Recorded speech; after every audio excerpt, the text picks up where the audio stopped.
নবনীরদনিন্দিত কান্তিধারম রসসাগর নাগর भूपवरं। हरे कृष्णा। आज हम लोग स्कंध 4 अध्याय 24 श्लोक नंबर 18 से 25 तक पढ़ेंगे। तो आज का श्लोक नंबर 18, आत्मा रामो अपि यतस्त्वस्य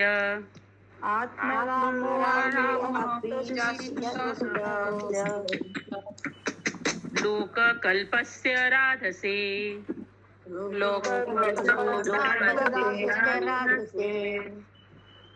सत्यायुचरति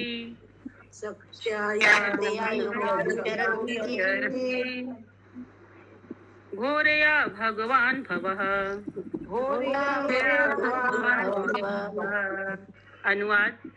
अनुवाद जो शिव जो अत्यंत शक्तिशाली देवता हैं और वह आत्मा राम है, जिनका नाम भगवान श्री विष्णु के ही बाद आता है। यद्यपि उन्हें इस भौतिक जगत में किसी वस्तु की कोई आकांक्षा नहीं है, किंतु वे भौतिक जगत के लोगों की कल्याण कार्य में सदैव व्यस्त रहते हैं और अपनी घोर शक्तियों यथा देवी काली तथा देवी दुर्गा के साथ रहते हैं। तात्पर्य। जी किसका म्यूट खुला हुआ है, बंद करो। मिताली माता जी का हो गया। तात्पर्य। शिव पूर्ण पुरुषोत्तम भगवान के सबसे बड़े भक्त के रूप में जाने जाते हैं। वे सभी प्रकार के वैष्णवों में श्रेष्ठ माने जाते हैं। वैष्णवा नाम यथा शंभु। फलतः शिव का एक वैष्णव संप्रदाय है, जिसे रुद्र संप्रदाय कहते हैं। जिस प्रकार ब्रह्मा से ब्रह्म संप्रदाय चलता है, उसी प्रकार शिव से रुद्र संप्रदाय आया है। जैसा कि श्रीमद् भागवतम 6.3.20 में कहा गया है, शिव 12 महाजनों में एक हैं। स्वयंभू नारद शंभु कुमार कपिलो मनु प्रहलादो जनको भीष्मो बलि व्यास्या शमिका वर्यम। ईश्वर की भक्ति का उपदेश करने वाले 12 महाजन हैं। शंभु का अर्थ हरे कृष्णा। बताइए 12 महाजन अभी हम लोग पढ़े हैं श्लोक में, किसको पता है? शंभु मनु, बोलिए। सामने श्लोक में सामने है। कुमार कपिल मनु प्रहलाद जनक भीष्म। ऐसे थोड़े ना पता चलेगा, एक लोग बोलिएगा तब पता चलेगा। अरे बोलिए, एक लोग बोलिए, कोई भी एक लोग बोलिए। शशि माता जी बोलिए। स्वयंभू नारद शंभु कुमार कपिल मनु प्रहलाद जनक भीष्म बलि व्यासदेव। हरि बोल। ठीक है सर, आगे पढ़िए माता जी। ईश्वर की भक्ति लेकिन 11 हुआ माता जी, 12 होना चाहिए ना। 12 है। स्वयंभू 1, नारद 2, शंभु यानी शिव। हाँ ठीक है। कुमार 4, हाँ। कपिल मुनि 5, मनु 6, प्रहलाद 7, जनक 8, भीष्म 9, बलि महाराज 10 और व्यास 11 हुआ। हाँ, एक और मिसिंग है इसमें। यम होते हैं, यम लास्ट में है माता जी, देखिए। हाँ, वयम। हाँ ठीक, लास्ट में। हरि बोल। पढ़िए रेखा माता। ईश्वर की भक्ति का उपदेश करने वाले 12 महाजन है। शंभु का अर्थ है शिव। उनकी गुरु शिष्य परंपरा विष्णु स्वामी संप्रदाय नाम से भी ज्ञात है और वर्तमान विष्णु स्वामी संप्रदाय को बल्लभ संप्रदाय भी कहते हैं। वर्तमान ब्रह्म संप्रदाय मध्य गौड़ीय संप्रदाय कहलाता है। यद्यपि शिव मायावादी दर्शन का उपदेश करते प्रतीत होते थे, किंतु शंकराचार्य के रूप में अपनी लीलाओं के अंत में उन्होंने वैष्णव दर्शन का उपदेश दिया। भज गोविंद भज गोविंद भज गोविंदम मूढ़मते। उन्होंने भगवान श्री कृष्ण या गोविंद की पूजा के विषय में इस श्लोक में 3 बार बल दिया है और उन्होंने अपने शिष्यों को आगाह किया है कि वे मात्र शब्द जाल तथा व्याकरणीय गुत्थियों के द्वारा मुक्ति प्राप्त नहीं कर सकते।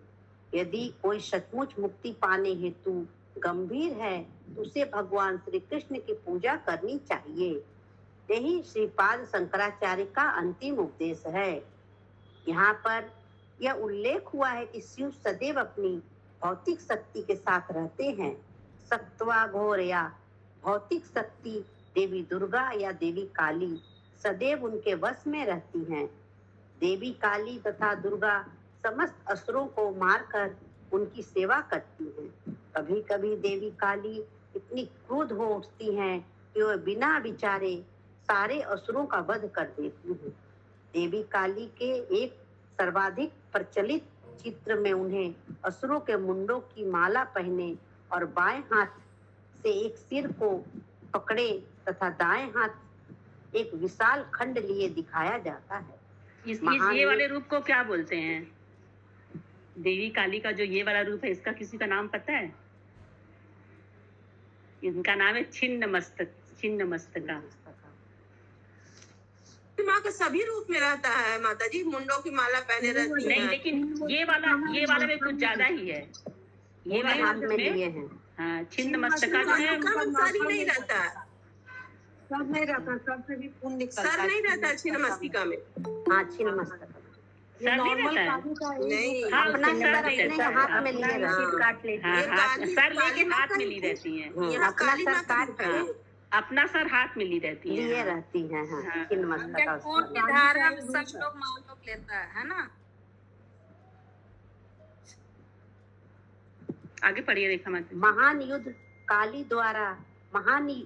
काली द्वारा असुरों के विनाश के प्रतीक स्वरूप है और वास्तव में देवी काली द्वारा करवाए जाते हैं। सृष्टि स्थितो प्रलय साधन न शक्ति रेखा ब्रह्म संहिता 5.44। असुर लोग भौतिक वैभव से पूजा द्वारा देवी काली या दुर्गा को प्रसन्न रखना चाहते हैं, किंतु जब असुर अत्यधिक असहाय हो उठते हैं तो देवी काली उनका बड़े पैमाने पर वध करते हैं। हिचकती नहीं है वध करने में हिचकती नहीं है। असुरगण शिव की शक्ति के रहस्य को नहीं जानते और वे भौतिक लाभ के लिए देवी काली या दुर्गा या शिव की पूजा करते हैं। अपनी आसुरी आचरण के कारण वे भगवान श्री कृष्ण की शरण में नहीं जाते, जैसा कि श्रीमद् भगवद गीता 7.15 में संकेत मिलता है। नामा दृष्ट कीर्तनो मूढ़ा प्रपंदते नराधमा माया पहाता ज्ञाना असुरम भावम आश्रित। शिव का कार्य अत्यंत कठिन है क्योंकि उन्हें देवी काली या दुर्गा की शक्ति काम में लानी पड़ती है। एक अन्य प्रचलित चित्र में देवी काली को कभी कभी शिव के शरीर पर खड़ा दिखाया जाता है, जो यह बताता है कि कभी कभी काली द्वारा असुरों का वध बंद करवाने हेतु शिव को पृथ्वी पर दंडवत लेटना पड़ता है। क्योंकि शिव महान भौतिक शक्ति देवी दुर्गा को अपने वश में रखते हैं, अतः शिव के उपासक इस संसार में प्रचुर ऐश्वर्य युक्त पद प्राप्त करते हैं। शिव के आदेश से शिव भक्त सभी भौतिक सुविधाएं प्राप्त करता है।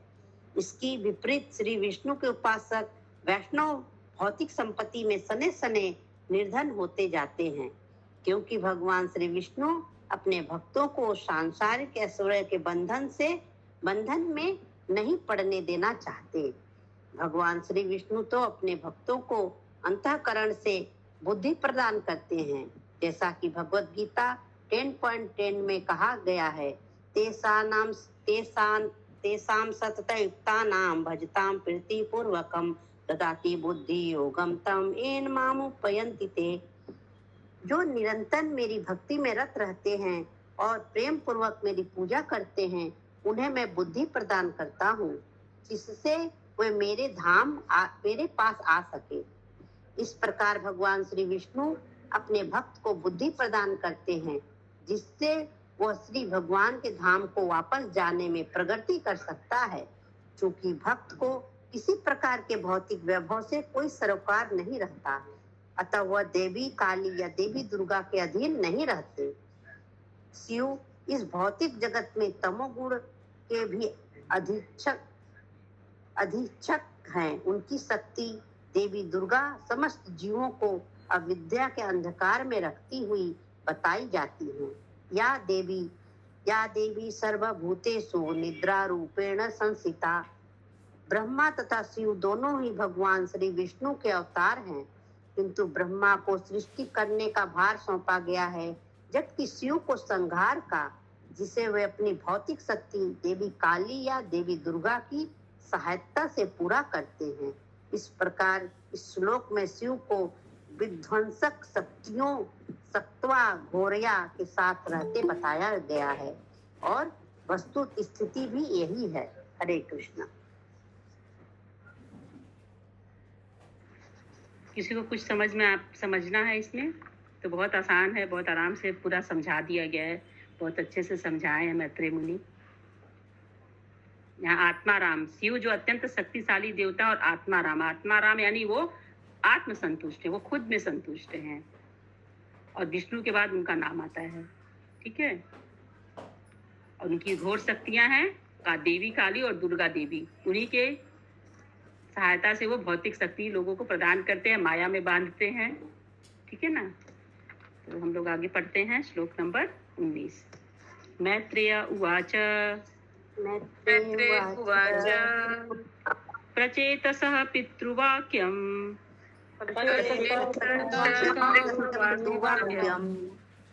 शिरसादाय साधवः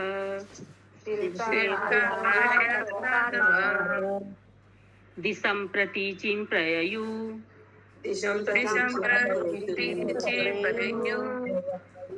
तपस्या हृत चेतसः। अनुवाद। श्री मैत्रेय मुनि ने आगे कहा, हे विदुर, अपनी हरे कृष्ण माता जी। हरे कृष्ण माता जी। हाँ माता जी आगे श्लोके যে কথাগুলো বলেছে সেগুলো কে বলেছে? বিদুর বলেছেন? ये तो मैत्रेय मुनि बता रहे हैं ना। विदुर बोले। हाँ सॉरी माता जी। हाँ विदुर बोल रहे हैं ये सारा। मैत्रेय मुनि से पूछे हैं विदुर, बताए मैत्रेय मुनि ही है सब कुछ। ठीक है। अच्छा। लिखा है ना, देखिए श्लोक नंबर 16 में विदुर ने मैत्रेय मुनि से पूछा। अच्छा। ठीक है। हाँ ठीक है। अनुवाद। श्री मैत्रेय मुनि ने आगे कहा, हे विदुर, अपनी साधु प्रकृति के कारण प्राचीन वहिषत के सभी पुत्रों ने अपने पिता के वचनों को अत्यंत गंभीरता के साथ शिरोधार्य किया और पिता की आज्ञा पूरी करने के उद्देश्य से वे पश्चिम दिशा की ओर चले गए। तात्पर्य। इस श्लोक में साधव, पवित्र या सदाचारी शब्द आज की परिस्थिति में अत्यंत महत्वपूर्ण है। यह साधु शब्द से निकला है। पूर्ण साधु वह है जो पूर्ण पुरुषोत्तम भगवान की भक्ति में सदैव लगा रहता है। प्राचीन वहिषत के पुत्रों को साधव कहा गया है क्योंकि वे पिता के पूर्ण रूप से आज्ञाकारी थे। पिता, राजा तथा गुरु पूर्ण पुरुषोत्तम भगवान के प्रतिनिधि माने जाते हैं, अतः उनका श्री भगवान के ही समान आदर किया जाना चाहिए।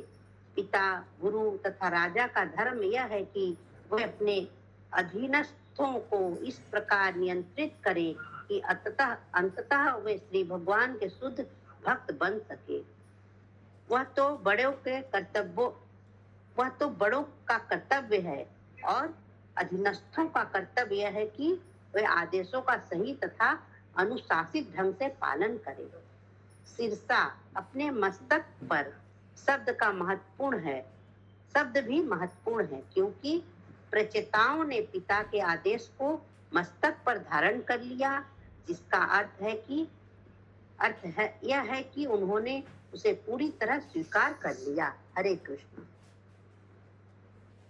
हरे कृष्ण। तो यहाँ कह रहे हैं क्या कि गुरु, पिता और राजा, इनका जो मतलब भगवान के प्रतिनिधि है और इनके आदेश को यानी इनके ये जो कहें उसको मानना चाहिए।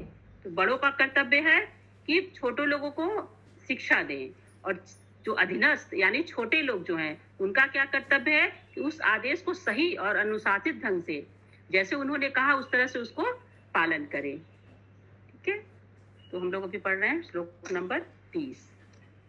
समुद्रम उपविस्तीर्णम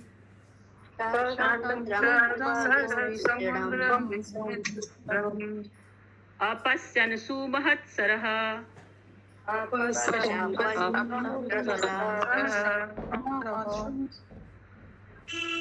महात्मन इव स्वच्छम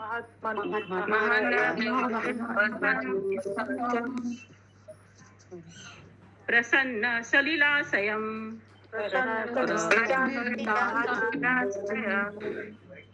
अनुवाद। चलते चलते प्रचेताओं ने एक विशाल जलाशय देखा जो समुद्र के समान ही विशाल दिखता था।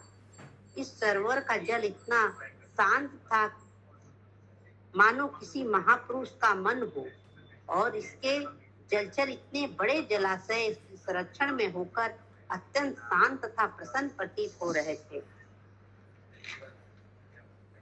तात्पर्य। समुद्र का अर्थ है समुद्र के निकट। वह जलाशय खाड़ी के समान था क्योंकि यह समुद्र के निकट ही था। उप शब्द जिसका अर्थ है न्यूनाधिक कई प्रकार से प्रयुक्त होता है। यथा उपपत्ति से कुछ कुछ पति अर्थात पति के समान प्रेमी सूचित होता है। उप का अर्थ है बड़ा, छोटा या पास भी होता है। इन सब बातों को देखते हुए प्रचेताओं ने जो जलाशय देखा था वह वास्तव में एक बड़ी खाड़ी या झील सरोवर था, किंतु यह जलाशय समुद्र की तरह उद्दाम लहरों से युक्त न होकर अत्यंत शांत था। इसका जल इतना निर्मल था मानो किसी महापुरुष का मन हो। ज्ञानी, योगी, भक्त ये सभी महापुरुष अथवा शुद्ध भक्त हैं जो महान आत्मा भी कहलाते हैं, किंतु हैं अत्यंत दुर्लभ। योगियों तथा ज्ञानियों में अनेक महापुरुष मिलते हैं, किंतु ऐसा महापुरुष जो श्री भगवान का शुद्ध भक्त हो और श्री भगवान के प्रति पूर्णतः समर्पित हो बिरला ही होता है। स महात्मा सदुर्लभ। श्रीमद् भगवद गीता 7.19 में भक्त का मन सदैव शांत एवं निष्काम होता है, क्योंकि वह सदैव अन्याभिलाषिता शून्यम होता है, अर्थात श्री कृष्ण के अतिरिक्त और किसी का दास, मित्र, पिता, माता या प्रेमी के रूप में सेवा नहीं करना चाहता है। श्री कृष्ण की निरंतर संगति के कारण भक्त सदैव अत्यंत शांत रहता है। यह भी महत्वपूर्ण बात है कि उस जलाशय के सारे प्राणी भी अत्यधिक शांत थे। क्योंकि भक्त के शिष्य महापुरुष की शरण में रहते हैं, अतः वे परम शांत हो जाते हैं और भवसागर की लहरों से विचलित नहीं होते। इस भौतिक संसार को प्राय। हरे कृष्णा। इस पैराग्राफ से किसी को कुछ समझना है? आगे पढ़िए माता जी। हरे कृष्णा माता जी। जलाशय के बारे में, जलाशय कौन है?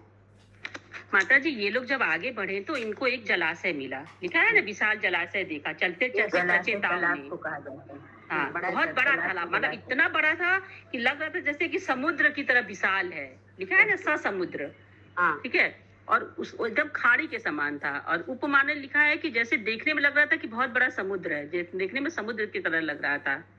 ठीक है, आगे पढ़िए माता जी। इस भौतिक संसार को प्राय अज्ञान सागर कहा जाता है। ऐसे सागर की प्रत्येक वस्तु विचलित होती रहती है।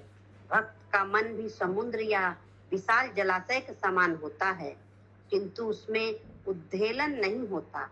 जैसा कि श्रीमद् भगवद गीता 2.41 में कहा गया है, व्यवसायित्मिका बुद्धि रेखे कुरु नंदना। जो श्री भगवान की सेवा में दृढ़ है वो किसी तरह विचलित नहीं होते। श्री भगवद गीता 6.22 में यह भी कहा गया है, यस्मिन स्थो न दुखे न गुरुणाम गुरु रापी विचाल्यते। यदि जीवन में विफलताएं भी आए तो भी भक्त विचलित नहीं होता। अतः जो भी महापुरुष या भक्त की शरण ग्रहण करता है वह शांत हो जाता है। श्री चैतन्य चरितामृत मध्य 19.149 में कहा गया है, कृष्ण भक्त निष्कामा एवं शांत। श्री कृष्ण का भक्त सदैव शांत रहता है क्योंकि वह निष्काम होता है, किंतु योगी, कर्मी तथा ज्ञानी अनेक इच्छाओं से पूर्ण होते हैं। कोई यह तर्क कर सकता है कि भक्त श्री भगवान के धाम जाना चाहते हैं, अतः वह भी इच्छाओं से भरे होते हैं, किंतु ऐसी इच्छाओं से उनके मन विक्षुब्ध नहीं होते।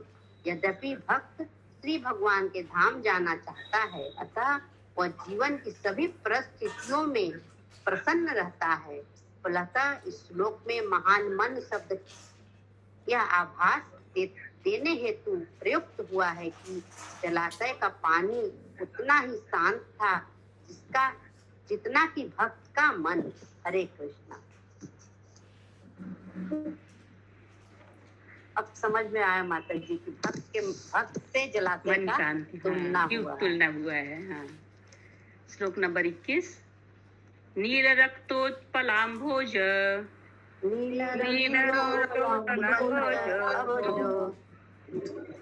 कल्हारे इंदिवराकरम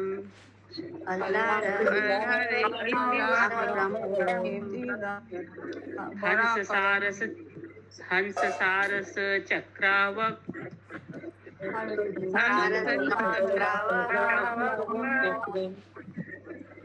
कारंडव निकूजितम।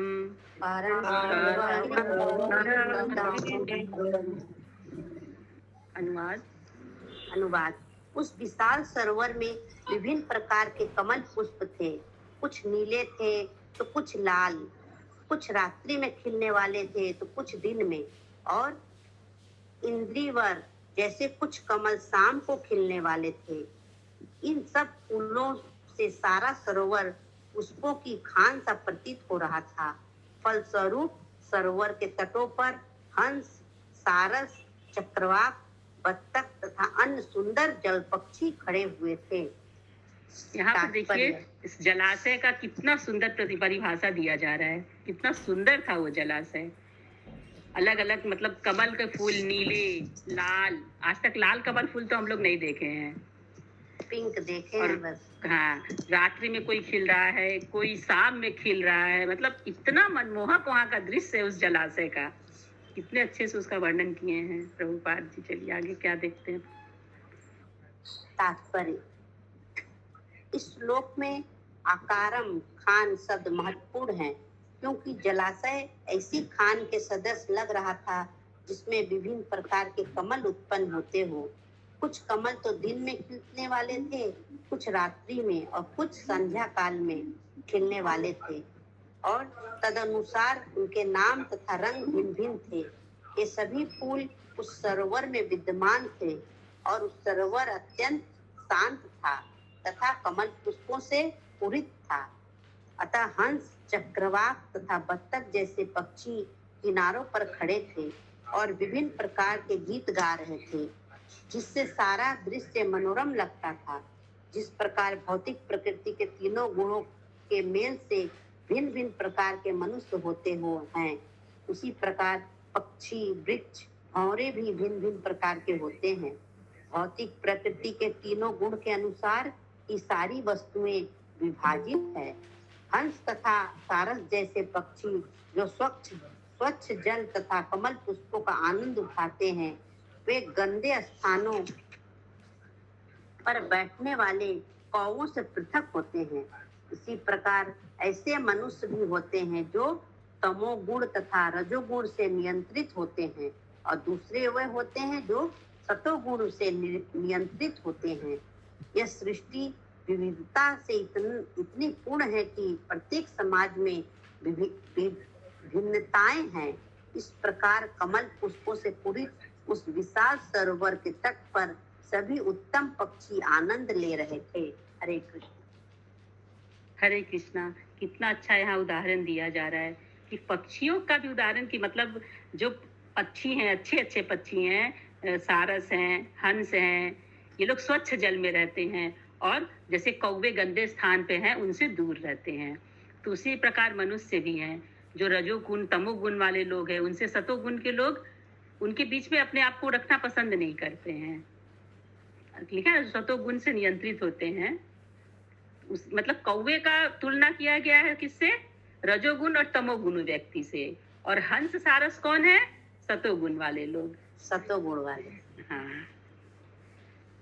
श्लोक नंबर 22। मत भ्रमर सौस्वर्यस्त्रिष्ट मत भ्रमर सौस्वर्यस्त्रिष्टा रोमलता ग्रीपम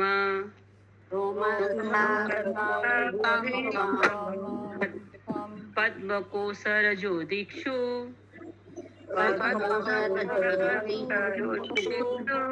बिछि पवनोत्सवम्।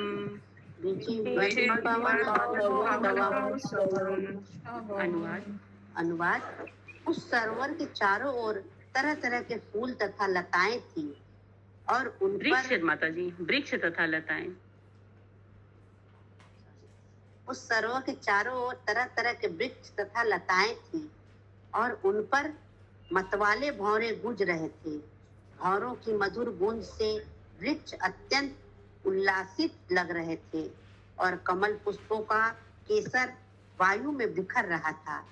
इन सब से ऐसा वातावरण उत्पन्न हो रहा था मानो वहां कोई उत्सव मनाया जा रहा हो। तात्पर्य। वृक्ष तथा लताएं भी विभिन्न प्रकार के जीव हैं। जब भौरे इन वृक्षों तथा लताओं से मधु संचय करने हेतु आते हैं तो ये वृक्ष अत्यंत प्रसन्न होते हैं। वायु भी ऐसे अवसर का लाभ उठाकर कमल पुष्पों के केसर को बिखेर देती है। उस पर हंसों का कलरव तथा शांत जल प्रचेतागण ने ऐसे वातावरण को एक अनवरत उत्सव माना। इस वर्णन से प्रतीत होता है कि प्रचेतागण शिव लोक पहुंच गए थे, जो हिमालय पर्वत के पास स्थित माना जाता है। हरे कृष्ण। श्लोक नंबर 23। तत्र गंधार्वम आकर्ण्य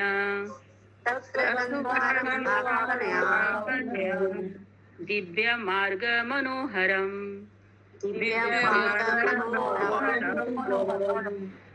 विशिष्म्यु राजपुत्रास्ते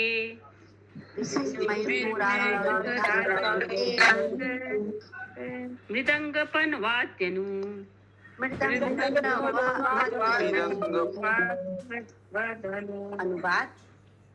अनुवाद। जब राजा के पुत्रों ने मृदंग तथा पंडव के साथ साथ अन्य राग रागनियों की कर्णप्रिय ध्वनि सुनी तो अत्यंत विस्मित हुए। तात्पर्य। सरोवर के निकट विभिन्न प्रकार के फूल तथा जीव तो थे ही, इनके अतिरिक्त अनेक प्रकार की राग रागनियां भी सुनाई पड़ रही थी। कहाँ यह दृश्य और कहाँ निर्विशेषवादियों का अनेक रूपता से हीन शून्यवाद। वास्तव में मनुष्य को सच्चिदानंद की सिद्धि प्राप्त करनी होती है, अर्थात शाश्वतता, आनंद तथा ज्ञान का जीवन प्राप्त करना होता है। चूंकि निर्विशेषवादी सृष्टि के इन विविध रूपों को स्वीकार नहीं करते, अतः वे वास्तव में दिव्य आनंद का भोग नहीं कर सकते। प्रचेतागण जिस स्थान पर पहुंचे थे वह शिव का धाम था। निर्विशेषवादी सामान्यतः शिव के उपासक होते हैं, किंतु शिव कभी भी अपने धाम में विविधता के बिना नहीं रहते। इस प्रकार मनुष्य चाहे जहाँ जाए, चाहे शिव विष्णु या ब्रह्म लोक को जाए, ज्ञान तथा आनंद से पूर्ण मनुष्यों को सर्वत्र अनेक रूपता विचित्रता दिखाई पड़ेगी। हरे कृष्णा। माता जी इसको थोड़ा समझाइए। हाँ, यहाँ पे कह रहे हैं कि सरोवर जो था इतना सुंदर था, फूल था, जीव जंतु थे, सब कुछ थे, लेकिन वहाँ पे अनेक तरह का राग रागिनी भी सुनाई दे रहा था। अब राग रागिनी कहाँ से आ रहा है ये तो नहीं क्लियर है, पर है कि राग रागिनी भी वहाँ सुनाई पड़ रहा था। हो सकता है वहाँ पर अलग देवी देवता कुछ हों जो गंधर्व हों जो राग रागिनी कर रहे थे। यह दृश्य इतना सुंदर था, इसका तुलना किया जा रहा है निर्विशेषवादी जो है वो बोलते हैं कि जगत क्या है, ब्रह्म सत्यम जगत मिथ्या, वो लोग बोलते हैं भ्रम है, शून्य है ना। तो निर्विशेषवादी कहते हैं कि जो इनका जो अनेक रूपता, माने हम लोग जो समझ रहे हैं कि विविधता से पूर्ण है, अभी हम लोग जो इतना श्लोक पढ़ रहे हैं उसमें हम लोग यही देख रहे हैं कि हमारा जगत जो है, भौतिक जगत, वो बहुत ज्यादा वहां पे विविधता है। लेकिन निर्विशेषवादी लोग क्या कहते हैं कि शून्य है, वो लोग शून्य का ही ध्यान करते हैं। तो उसी का यहाँ पे कहा जा रहा है कि उनका कहाँ उनका दर्शन और कहाँ हमारा दर्शन। यस माता जी। हाँ। श्लोक नंबर 24-25। तर्हेव सरसस्तम सस्मानि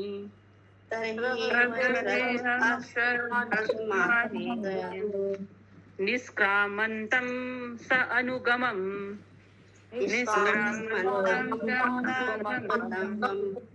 उपगीयमानम् अमर प्रवरम्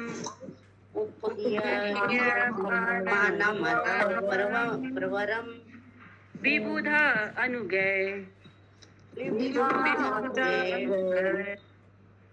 तप्त हेमानिकाभम्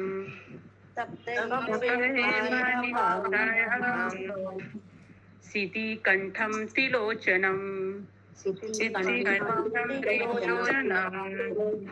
प्रसाद सुमुखम वीक्ष्य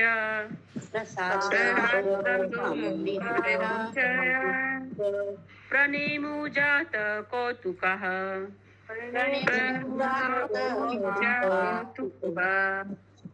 अनुवाद। प्रचेता गण भाग्यवान थे कि उन्होंने प्रमुख देव शिव को अपने उनके पार्षदों सहित जल से बाहर आते देखा। उनकी शारीरिक कांति तपे हुए सोने के समान थी। उनका कंठ नीला था और उनके 3 नेत्र थे जिनसे वह भक्तों पर कृपा दृष्टि डाल रहे थे। उनके साथ अनेक गंधर्व गायक थे जो उनका गुणगान कर रहे थे। जो ही प्रेषिताओं ने शिव को देखा, उन्होंने तुरंत ही कुतूहलवश उन्हें नमस्कार किया और वे उनके चरणों पर गिर पड़े। तात्पर्य। विबुधानुगे शब्द बताता है कि शिव के साथ सदैव गंधर्व तथा किन्नर जैसे उच्च लोक के निवासी रहते हैं। ये सब संगीत की कला में अत्यंत पटु होते हैं। इसी का वर्णन था ना, राग रागिनियां जलाशय के पास जो राग रागिनियां सुनाई दे रही थी। हाँ, जो ये गंधर्व लोग थे। हाँ। और निरंतर शिव की पूजा करते रहते हैं। चित्रों में शिव को सदैव श्वेत रंग का दिखाया जाता है, किंतु यहाँ पर उनके शरीर का रंग श्वेत न होकर गलाए गए सोने या चमकीले पीले रंग का है। अत्यंत दयालु होने के कारण शिव आशुतोष कहलाते हैं। सभी देवताओं में से शिव को निम्न वर्ग के लोग भी प्रसन्न कर लेते हैं। उन्हें केवल बेलपत्र चढ़ाने तथा नमस्कार करने की आवश्यकता है। इस प्रकार उनका नाम आशुतोष है, जिसका अर्थ यह है कि वे तुरंत ही प्रसन्न होने वाले हैं। सामान्यतः जो लोग भौतिक संपन्नता चाहते हैं, वे ऐसे वरदान के लिए शिव के पास जाते हैं। उनके अत्यंत दयालु होने के कारण वे भक्तों को मनोवांछित वर देते हैं। असुरगण उनकी इस उदारता का लाभ उठाते हैं और कभी-कभी उनसे ऐसा वर प्राप्त कर लेते हैं जो अन्यों के लिए अत्यंत खतरनाक होता है। उदाहरणार्थ वृकासुर ने शिव से ऐसा वर प्राप्त किया था जिससे वह जिस किसी के सिर पर को छू देता उसका अंत हो जाता था। यद्यपि कभी-कभी शिव अपने भक्तों को ऐसे वर उदारता पूर्वक प्रदान करते हैं, किंतु कठिनाई यह है कि कभी-कभी असुरगण अत्यंत कपटी होने के कारण ऐसे वरों का दुरुपयोग करना चाहते हैं। उदाहरणार्थ, वृकासुर ने वर प्राप्त करने के बाद शिव के सिर को का स्पर्श करना चाहा, किंतु भगवान श्री विष्णु के भक्त कभी भी ऐसे वर की इच्छा नहीं रखते। न ही भगवान श्री विष्णु अपने भक्तों को ऐसा वर देते हैं जिससे संसार भर में अशांति फैले। हरे कृष्णा। हरे कृष्णा। श्रीमद् भागवतम की जय। जय जय जय। श्रील प्रभुपाद की जय। जय।